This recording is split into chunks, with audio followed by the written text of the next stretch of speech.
اعتراض یہ ہے کہ حرمت کی نص موجود ہے کہ خون حرام ہے، اور نبی علیہ السلام نے حرام چیز سے علاج کی اجازت نہیں دی۔ رسول اللہ صلی اللہ علیہ وسلم سے پوچھا گیا کہ یا رسول اللہ علیہ وسلم یہ شراب ہے، کیا ہم جو ہے یہ ایسے علاج؟ تو آپ نے لا ہوا داءن، آپ نے نہیں، یہ شراب کیا ہے؟ بیماری ہے۔ نبی علیہ السلام نے شراب سے علاج کی اجازت نہیں دی ہے۔ اسی طرح ایک صحابیہ ہے، ان کی بیٹی بیمار تھی، انہوں نے نبیذ بنا کے رکھا، طبرانی وغیرہ میں روایت ہے، اور جب جو ہے نبی علیہ السلام نے دیکھا کچھ دن ہو گئے تو اس میں سکر پیدا ہونا شروع ہو گیا، نشہ پیدا ہونا شروع ہو گیا۔ آپ نے پوچھا یہ کیا ہے؟ تو کہنے لگی یہ جو ہے نبیذ ہے، بیٹی کے علاج کے لیے بنایا ہے، بیمار ہے۔ تو آپ نے فرمایا یہ بیماری ہے، حرام ہے، کیونکہ نشے میں سکر پیدا ہو گیا، تو آپ نے نشہ آور نبیذ سے علاج کی اجازت نہیں دی ہے۔ اب یہاں ضمناً ایک بات اور بھی آگی، ہمارے ہاں فقہائے احناف کا ایک بڑا خطرناک مسئلہ ہے جو انہوں نے فقہی موشگافیوں میں جو ہے وہ اپنی شرعی حدیں پار کر دی۔ وہ مسئلہ یہ ہے، یہ مسئلہ آپ کو فتاوی قاضی خان کے اندر بھی ملے گا، یہی مسئلہ آپ کو فتاوی شامی کے اندر ملے گا۔ وَلَوْ رُعِفَ، اگر کوئی آدمی ہے اس کی نکسیر بہ جاتی ہے، ٹھیک ہے جی، لو رعفا، اگر کسی آدمی کی نکسیر بہ جائے، کہتے فقاتبہ علی جو ہے علی جبہتے ہی، اور وہ آدمی کوئی اس کی پیشانی کے اوپر فقارا الفاتحہ جو ہے بے ہی، اس خون کے ذریعے وہ اس کی پیشانی پہ فاتحہ لکھتا ہے، تو کہتے ہیں یجوزو، تو حنفی فقہا کے نزدیک کچھ خون، حالانکہ حنفیوں کے نزدیک خون کیا ہے؟ نجس ہے، اور نجس چیز سے علاج جائز نہیں ہے، تو کہتے ہیں یہ اس خون کے ساتھ فاتحہ لکھنی جائز ہے۔ اور فتاوی شامی میں یہ بھی لکھا ہوا بالبول ایزن، کہتے ہیں اسی طرح پیشاب کے ساتھ بھی فاتحہ لکھنی جائز ہے، ٹھیک ہے جی۔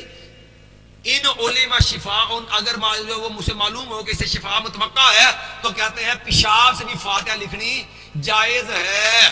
یہ فقہا نے جو ہے مسئلہ لکھا فتاوی شامی میں، فتاوی قاضی میں قرآن کے لفظ ہیں، فتاوی شامی کے اندر فاتحہ کے لفظ ہیں، اور یہ وہ ظالمانہ انداز ہے کہ پیشاب سے بھی فاتحہ لکھنی جائز رکھی ہے۔ لیکن یاد رکھیے تداوی بالحرام کی یہ بحث آپ کو فقہا کی کتابوں میں مل جائے گی، لیکن یاد رکھیے مولانا غلام رسول سعیدی بریلوی جو ہے، جب ان کے سامنے یہ مسئلہ آیا تو یہ فقہا پہ بیچارے بڑے پھر سیکھ پا ہوئے اور کہنے لگے ہمارے فقہا کے حال پہ اللہ رحم کرے۔ یہ بھی جب جاتے ہیں نا مسئلے میں تو بال کی کھال اتارنے چل پڑتے ہیں، کہتے ہیں پیشاب سے فاتحہ لکھنا اور اس سے بہتر ہے بندہ مر جائے نہ علاج کرے، بہتر ہے، لیکن یہ کام کرنا جائز نہیں ہے۔ کہتا ہمارے فقہا پہ اللہ رحم کرے، ان کو ہدایت دے۔ یہ بھی جب مسئلے میں آتے ہیں تو بال کی کھال اتارنے پہ چلے جاتے ہیں، تو یہ بھی ایک گستاخانہ انداز ہے فقہائے حنفیہ کا، جو تقی عثمانی صاحب کے مقالات میں بھی شروع میں چھپا تھا، بعد کے اندر جب مسئلہ چیمچی ہوا تو پھر اس کو بھی حذف کر دیا گیا۔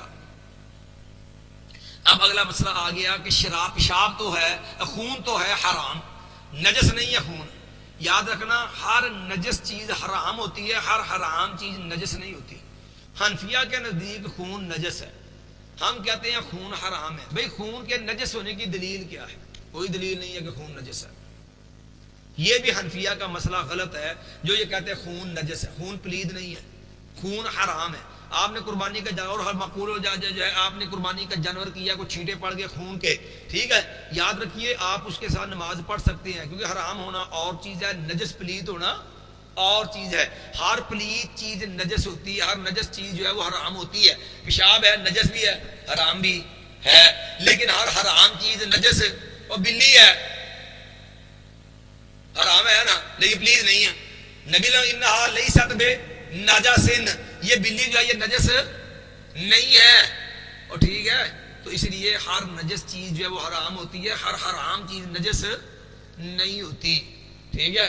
تو اس لیے پیشاب، خون کے نجس ہونے کی بھی کوئی دلیل، یہی وجہ کہ حنفیہ کے نزدیک نماز میں نکسیر پھوٹ جائے تو نماز باطل ہو جائے گی، دانت سے خون نکل آیا تو نماز باطل ہو جائے گی، کہتے ہیں ناک سے خون نکل کے موضع تطہیر کو پہنچ جائے گی، ناک کی آگے نرم ہڈی تک آ جائے، یا جو ہے وہ دانت سے خون نکل کر کے اندر آ جائے تو آپ کا وضو باطل ہو گیا، کیونکہ خون نکلا یار قطعاً وضو باطل نہیں ہوتا، نہ نکسیر پھوڑنے سے نہ وضو باطل ہوتا ہے، نہ دانتوں سے خون نکلنے سے باطل ہوتا ہے، ٹھیک ہے۔ ویسے آپ کو طبیعت آزار ہوگی، نماز پڑھنا مشکل ہو رہا ہے، یا آپ کی توجہ خراب توڑ دے آپ، وہ الگ بات ہے، لیکن خون نکلنے سے نماز باطل باطل نہیں ہوتی. اسی لیے حنفیہ نے جو ہے یہاں بڑی عجیب عجیب بونگیاں ماری ہیں. جیسے وہ حدیث آتی ہے, آپ نے وہ حدیث سنی سنن نبی داؤد میں ہے کہ رسول اللہ صلی اللہ علیہ وسلم ایک غزوے کے اندر تھے اور ایک دشمن آپ کے تعاقب کے اندر تھا. نبی علیہ السلام نے ایک پہاڑ کے دامن میں پڑاؤ کیا تو نبی علیہ السلام نے فرمایا من یقلعنا منکم, کون ہے جو تم میں سے ہمارا پہرا دے گا. جب یہ نبی علیہ السلام نے فرمایا تو دو صحابہ کرام ایک انصاری ایک مہاجر کھڑے ہو گئے. انہوں نے کہا ہم پہرا دیں گے. وہ جو رستہ تھا اس دامن کا پہاڑ میں جانے کا جگہ کا, تو وہاں انہوں نے پہرا دینا تھا. ایک نے کہا پہلی رات میں پہرا تھا, دوسرا تم دینا. نماز شروع کر دی. اب دشمن کے پاس اندر جانے کا نبی علیہ السلام صحابہ تک پہنچنے کا رستہ نہیں تھا.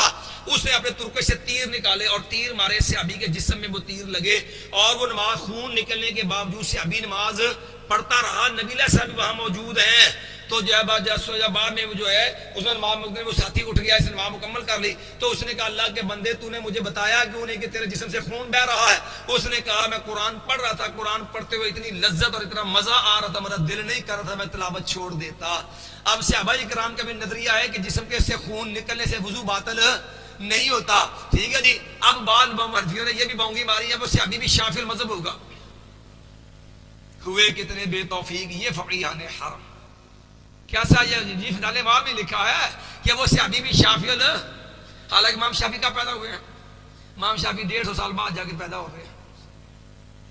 کیسی عجیب بونگی ہے یار کہ صحابی کو بھی لے آگے ڈال دیا اپنے فقہی تقلیدی خانے کے اندر. انا للہ و انا الیہ راجعون. صرف کیا ہے عوام کو مسئلہ جانا ہے. یہ بتانا تھا کہ حضرت یہ جو ہے کہیں ہمارا یہ تاکہ پتہ ہے کہ پورے بچوں کو جب یہ مدرسے پڑھاتے ہیں نا تو یاد ہے کہ سارا میچ حنفی شافی میچ ہوتا ہے.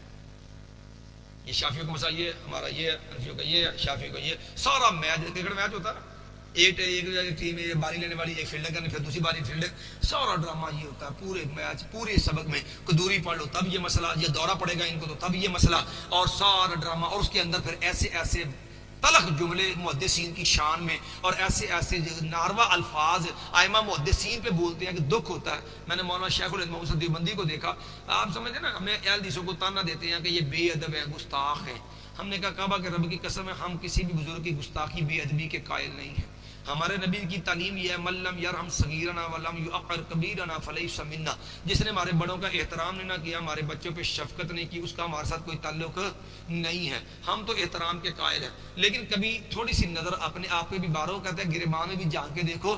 کہتا ہے چشمے اشک آواز ذرا دیکھ تو صحیح, جل رہا ہے جو گھر کہیں تیرا تو نہیں ہے. مولانا شیخ الہند محمود دیوبندی, اب ان کا قد کاٹ دیکھیے, ان کا علمی مقام دیکھیے. اور دیا جائے البرد الشذی علی جامع الترمذی, ان کی املائی تقریر اور مرتب کرنے والا کو بچہ نہیں ہے. دارالعلوم دیوبند کا شیخ الحدیث مولانا اصغر صاحب ہیں جو دارالعلوم شیخ الحدیث ہیں, مولانا محمود دیوبندی کے شاگرد ہیں. انہوں نے وہ ان کے نوٹس لکھے ہیں ترجمہ املائی نوٹس, اور اس کے اندر لکھا ہے لو شافعی صاحب کو دیکھ لو, امام شافعی کو دیکھ لو, اس نے آدھا تیتر کر دیا آدھا بٹیر کر دیا.